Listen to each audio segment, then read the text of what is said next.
gente vai continuar falando sobre esse tema aqui no estúdio, recebendo o psicólogo Elídio Almeida. Ele vai nos esclarecer sobre como identificar e lidar com este tipo de agressão. Elídio, bom dia. Como identificar o bullying? O bullying é um fenômeno, como você bem disse, muito corriqueiro nos nossos cotidianos, sobretudo nas escolas. E uma das características que nós temos para identificá-lo é a partir da mudança de comportamento dos alunos.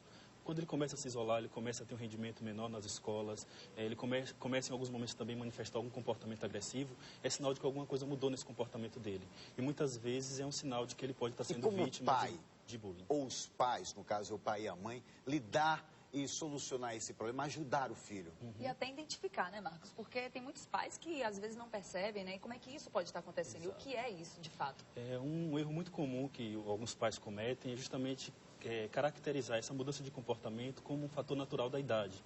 E muitas vezes esse é um sinal de que houve de fato uma mudança, só que não por conta da chegada da idade, da adolescência, de uma fase nova na vida dele. Na verdade, ele pode estar sendo vítima de bullying e aí começa a manifestar comportamentos de agressividade, rendimento escolar muito baixo. Então, os pais, uma dica que a gente pode deixar para os pais, justamente é ficar cada vez mais atento e participando da vida desse aluno. Ou seja, aquela criança que é comunicativa, de repente ela começa a se isolar, começa a ficar retraída, às vezes o pai não percebe e já pode ser um indício do bullying. E aí, como é que o pai, ele identificou? Como é que ele vai lidar e tratar isso com o filho? A gente sempre recomenda aos pais ele participar cada vez mais, dialogar cada vez mais com seus filhos. Obviamente que a gente sabe que isso nos tempos de hoje não é fácil, né? Não é simplesmente ele chegar assim e dizer, não, vamos conversar sobre o tema.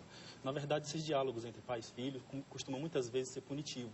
E o adolescente ele não tem a oportunidade de falar francamente para o pai, que até porque a gente precisa entender que ele sente vergonha de dizer assim, poxa pai, eu fui humilhado na escola, me xingaram, me bateram, me roubaram, e até por medo de uma penalidade dentro da própria casa, ele acaba deixando de falar isso com o pai. E aí entra o papel da escola. Eu queria até pegar esse gancho. E qual o papel da escola nesse momento? O aluno tem a dificuldade, às vezes, de conversar com os próprios pais. Mas como então a escola age nesse momento? E muitas vezes a gente precisa evidenciar também de que o aluno tem dificuldade de comunicar isso dentro da própria escola. Como a gente viu aqui na reportagem, muitas vezes isso é visto como uma brincadeira. Às vezes a gente sempre incentiva as pessoas a denunciar, a procurar ajuda, só que muitas vezes ela vai na diretoria, no SOI, e diz que nada, pare com isso, foi só uma brincadeira. Mas SOI que é o Serviço de Orientação Educacional, no caso, para criança. Exato. E muitas vezes ele vai lá recorrendo, procurando essa ajuda e diz, não, foi só uma brincadeira, volte para sua sala, que está tudo bem. Só que ele que está sendo vítima disso, não vê dessa forma, obviamente acaba sofrendo. Agora... Então a recomendação sempre é a escola trabalhar em conjunto com a família, né? Não uma trabalhar individualizada. Dizer, não, anunciar para a família, olha, seu filho teve mudança de comportamento, está mais tímido, está sendo vítima de bullying aqui na nossa escola.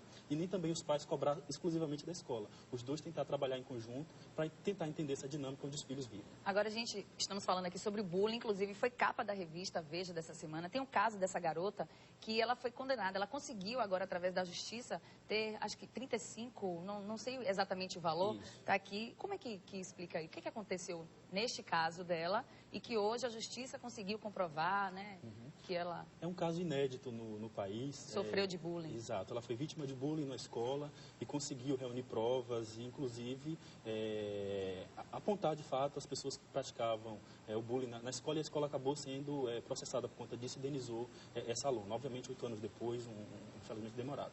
Isso a gente precisa ver como um fator extremamente positivo, que isso incentiva as pessoas a buscar seus direitos, reivindicar seus direitos e assumir suas posturas de não deixarem serem violadas dentro do ambiente escolar. Agora, doutor, do ponto de vista do agressor, né? Como identificar o agressor?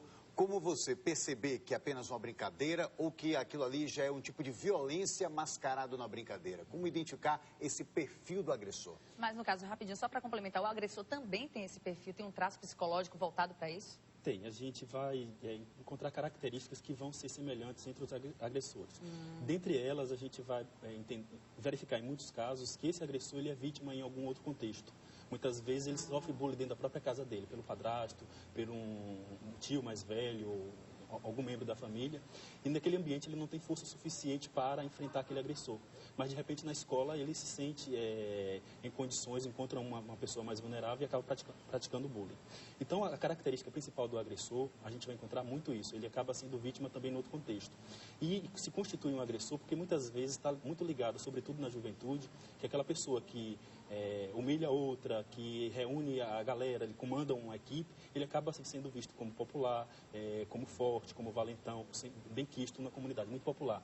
Então, muitas vezes, isso acaba estimulando muito a constituição de um agressor na sociedade. Então, é sempre bom ficar atento, né? Chamar a atenção dos pais, também dos amigos, não só da família, né? Mas também dos amigos, para que fiquem atentos, não é isso, Eli? Da questão de bullying, a gente precisa ver também que todo mundo sofre. Sofre o agressor, sofre a família, os colegas, a vítima, as testemunhas, todo mundo acaba sofrendo. Muito obrigada, Elídio. E eu espero que quem esteja agora, né, assistindo esse programa tenha esclarecido um pouco mais sobre esse assunto que está tão em voga agora, né? Nossa, então fica o alerta aí. Elídio, queria agradecer. Então vamos levantar aqui, Ben Sabah, nosso diretor, só para mudar aqui um pouco.